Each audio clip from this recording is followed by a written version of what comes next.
Today, I'm pleased to announce members of my science and technology team. Dr. John Holdren has agreed to serve as Assistant to the President for Science and Technology and Director of the White House Office of Science and Technology Policy.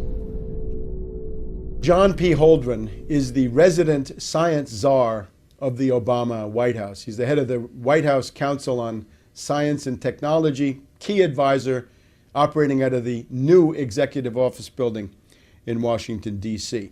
This man is a Malthusian fanatic. He's a follower of Bentham and Malthus and Darwin. In other words, the main philosophers of the British Empire in the 19th century and the fountainhead of reactionary and anti-human ideology in that time frame. He's a radical environmentalist, an ecological fanatic, a green kook, a wacko, except that it's also very sinister because the implications of his belief structure and his world outlook are genocide.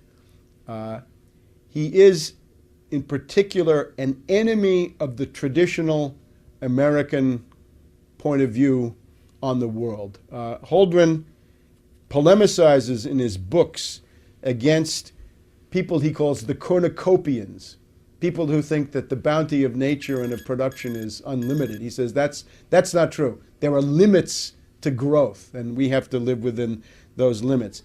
He polemicizes against growthsmanship, that you can grow your way out of a crisis. According to Holdren, that door has been permanently closed on all of us. And in particular, he says he hates the moonshot mentality of the average American. And that is to say, with the right kind of national mobilization, technology, and political will, you can do just about anything, including putting a man on the moon or putting other people out into space. So Holdren is anti-American in this deep way. He is a pessimist culturally and historically. He calls himself a neo-Malthusianism.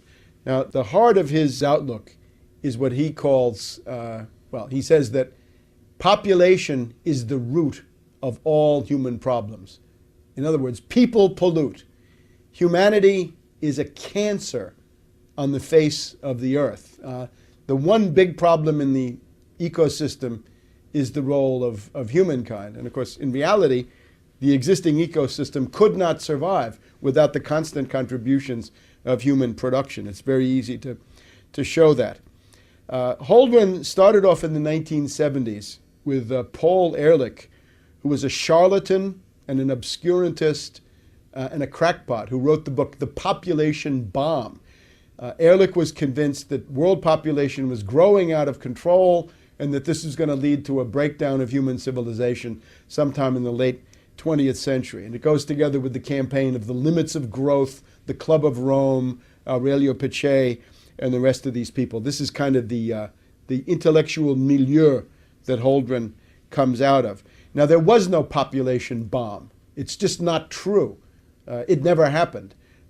Population in Europe is falling, if you just look at the self-renewal of these populations. Same thing in Japan, same thing in Russia. They've all got a demographic problem which has nothing to do with overpopulation. It has to do with shrinking population. China has demographic problems that were caused by going along with this two-child per family policy. The U.S. would be experiencing demographic decline if it weren't for the flow of immigrants into the country. So there never was a population bomb. But Holdren does not revise or change his pseudoscientific outlook because of this. Population is the problem. Now, he looks around the world, writing in the early 1970s in one of his textbooks, and he says, some countries have so much population that they ought to be triaged. We should cut them off, give them no more food aid, no more credit, no more help of any kind. Well, what are the countries? He says India is probably on the list. India, hundreds and hundreds of millions of people, and Holdren says, cast them into the outer darkness. Then Bangladesh, with a couple of 100 million people, Holdren says, for sure, Bangladesh has got to be triaged. Give them nothing. Now again, the note of genocide.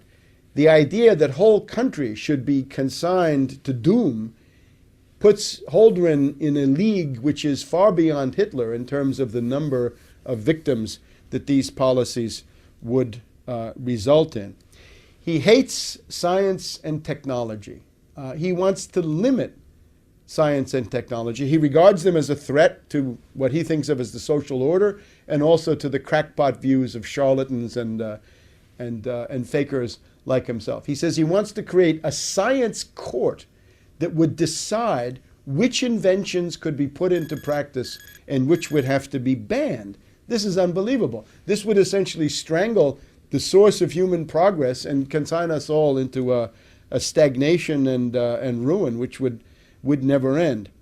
Holdren believes that there's a world optimum population, or carrying capacity. Now, the idea of carrying capacity comes from the writings of a Venetian kook by the name of Gianmaria Ortes, O-R-T-E-S, writing in 1790 or thereabouts. Ortes said that the limit of the world population was 3 billion people, and that if you went beyond that, you'd have famine and starvation and death, and it would always tend back to 3 billion people. Now, Holdren is even worse. He's more genocidal than Gianmaria Ortes. He's more genocidal than Malthus, who followed in the footsteps of Ortes. Holdren says that the optimum world population is 1 billion. Now let's pause. At the time Holdren wrote that, the world population was already 4 billion. Today, if you say the optimum population is 1 billion, it would mean that more than 5 billion would have to go. And again, these are orders of magnitude that Hitler, Stalin, and Mao never dreamed of. Only in the mind of fanatics like Holdren do we get genocide of these proportions. Holdren says that the big task of policy, and here the third world and developing countries should take note. He says the main political problem facing the world is not world economic development, but stopping world economic development. He's very worried that countries like China and India and others, Latin America, South Asia, Sub-Saharan Africa, that they're going to try to imitate the development of the US, Europe, and Japan. And Holdren says that would be catastrophic. What we need is to stop third world development. We've got to convince the third world not to do that.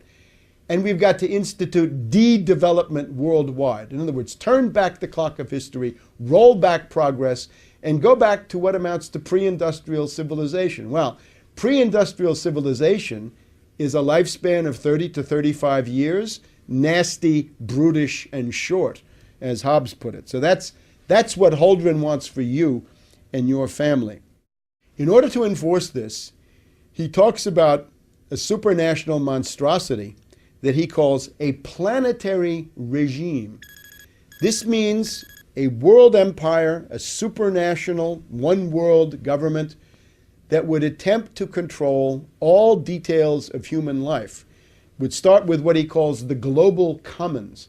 That is to say, anything that impacts the air, the soil, and the oceans would become the subject of international, supranational intervention. It would be like the IMF on steroids. Instead of just economic life, it would extend to everything. Again, the temperature in your living room, the kind of car you have, the amount you get to eat, whether you have a pet. I mean, minimal details about your everyday life.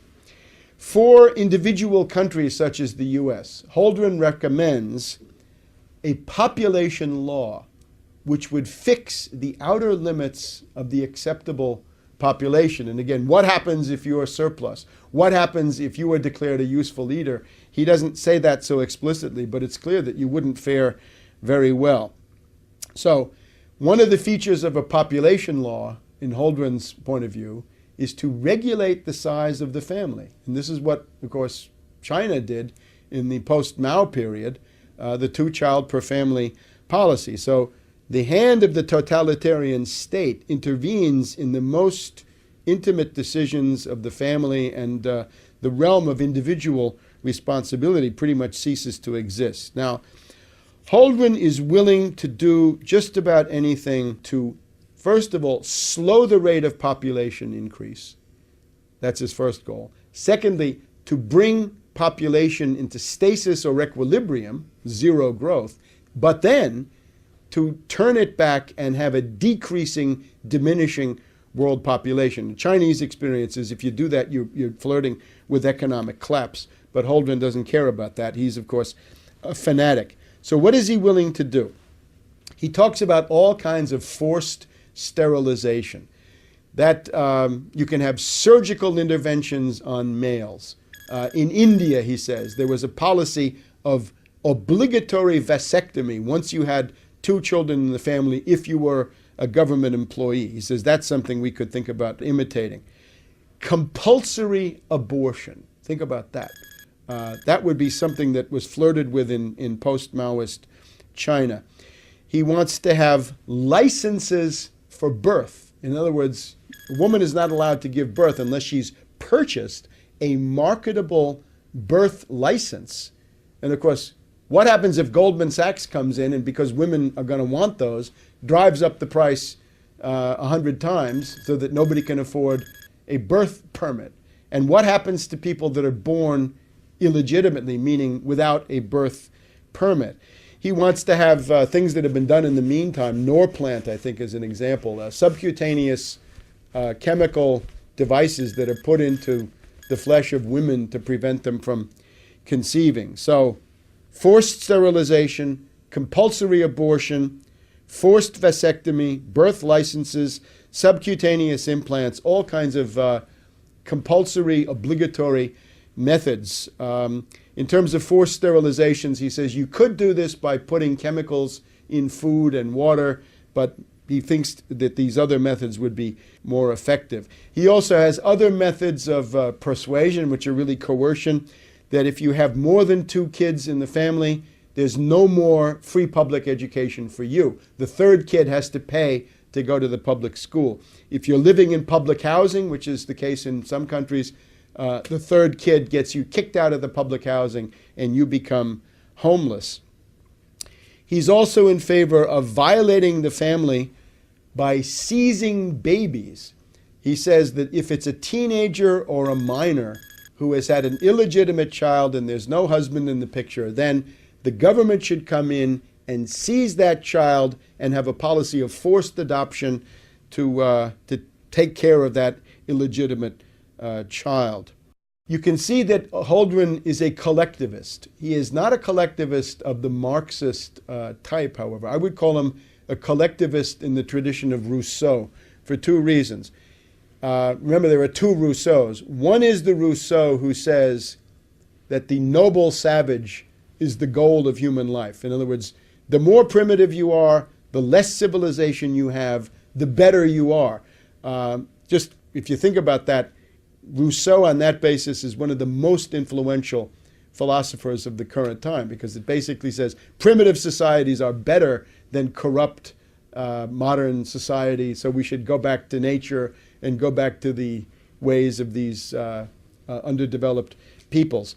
But then there's the other side of Rousseau, which is the collective will. The late Rousseau writes about the collective will and that the individual counts nothing compared to the collective will. This is essentially the philosophy of the reign of terror in the French Revolution, and that's pretty much where Holdren is. So I would call him a Rousseauvian fanatic in addition to being a Malthusian and a Darwinist and a Benthamite, and he wants to have the noble savage, roll back civilization, go back to pre-industrial civilization, or call it civilization if you want to, and at the same time he wants to impose the collective will. He even writes about infanticide. He says that infanticide is found in many primitive peoples, and he says, well, what that means is that these societies thought that the survival of the group and the collectivity was more important than the individual, so they didn't hesitate to kill babies, which implies Holdren's idea of civilization. It's a form of